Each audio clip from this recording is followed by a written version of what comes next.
Right about 20 minutes now past the hour, President Trump sounding optimistic about talks with Iran, saying that negotiators have made progress on at least one major point.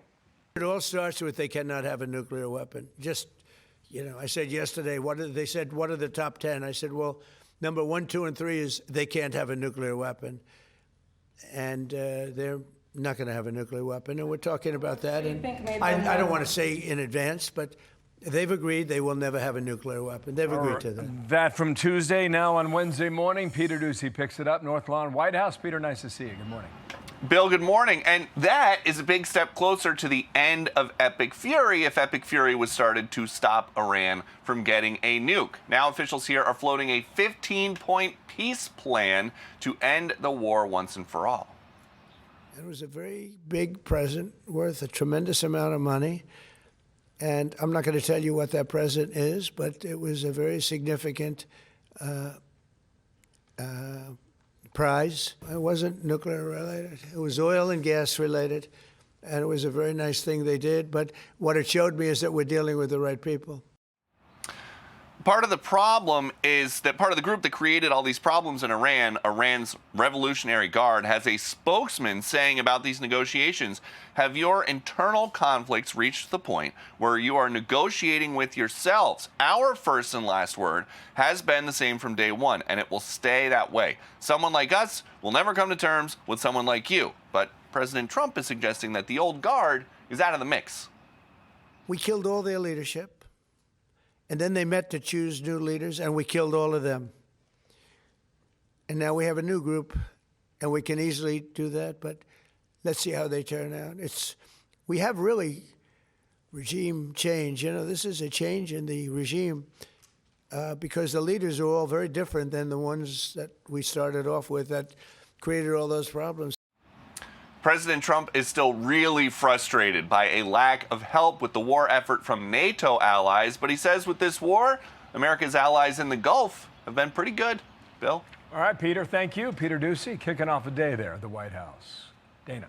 Let's bring in Brian Hook. He's a former U.S. Special Representative for Iran, so you know this well. Want to pull up here, apparently these are the U.S. and Iranian demands as we understand them right now. Among other things, the United States, in addition to the no nuclear facilities, zero nuclear enrichment, missile constraints, guaranteed free and safe passage through the Strait of Hormuz, and an end to Iran's proxy support in the region. There's several things that Iran is demanding, like compensation for the war and a new payment system for the Strait of Hormuz. But also, you just heard Peter Doocy say that at least state media is telling the world that Iran is not having any of these discussions. Based on your experience, where do you think it actually stands? Well, Dana, where I think it stands, we're at a fascinating moment that has eluded so many American presidents. And President Trump seems to have Iran where every president has wanted to have Iran, which is under pressure and coming to us for a deal.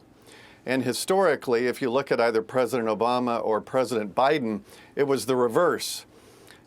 We were under pressure because of Iranian nuclear blackmail, and then we would give into the pressure, and then we would chase Iran all over Europe trying to get some sort of deal, which ended up being the Iran nuclear deal, which President Trump was right to leave. Now we have this dynamic where the Iranian regime is certainly feeling the heat, and they're looking for some sort of off-ramp.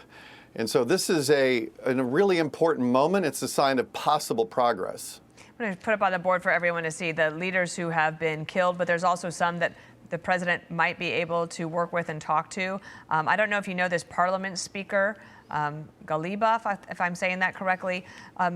Do you think the United States or anyone of our allies in the Gulf who want us to keep making sure that we get at least the demands that President Trump is asking for in regards to nuclear weapons, can that guy be dealt with, the Parliament Speaker?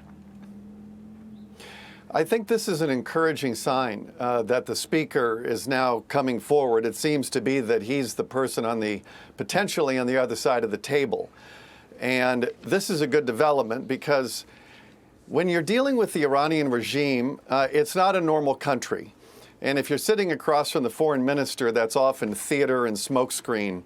But this Speaker of the Iranian parliament is a former IRGC leader, and he's real. He's an important guy in the system. And so when I think about this, you had Steve Witkoff and Jared Kushner doing talks with the Iranians in Oman and in Geneva. I think those talks were productive. But ultimately, Iran could not get out of its own way, and they over-negotiated with them, and they didn't take our demands seriously. But now I think we're at a moment after now almost a month of war where we may have the right people potentially at the table, and they're looking at this list, and Dana, you showed it on screen earlier. That's the right set of demands around the nuclear weapons, the missiles, and the proxies. Those have to be resolved once and for all. Brian, new sound from former Secretary Tony Blinken has just come in. I understand this is from Harvard last night. I have not heard it yet. Apparently expressing some regret about actions that they did or did not take. Let's listen to it together and get your reaction on the other side. Here's the former Secretary of State under President Biden. You kept referring to an agreement that was longer and stronger. That's right. And you never got there. Yep. Given what's going on in the world, is that a regret today? Yeah, it is. I wish we had gotten there. We worked very hard on getting that longer and stronger agreement. And I think at various points, we were really leaning into it. The Iranians were leaning back. At other points, they were leaning in, and we had our own constraints. I'll acknowledge, too, that sometimes politics gets in the way. You have midterm elections. It shouldn't be, but it is too often a factor. Now, Brian, you and I and our audience are hearing those comments from Secretary Blinken for the first time. Do you have an immediate reaction to that? Well, the problem with that whole line of diplomacy that he pursued is he had no leverage. And the Iranian regime did not fear President Biden. They just simply didn't take him seriously. And so his negotiators didn't really have much power. It's just the reverse now.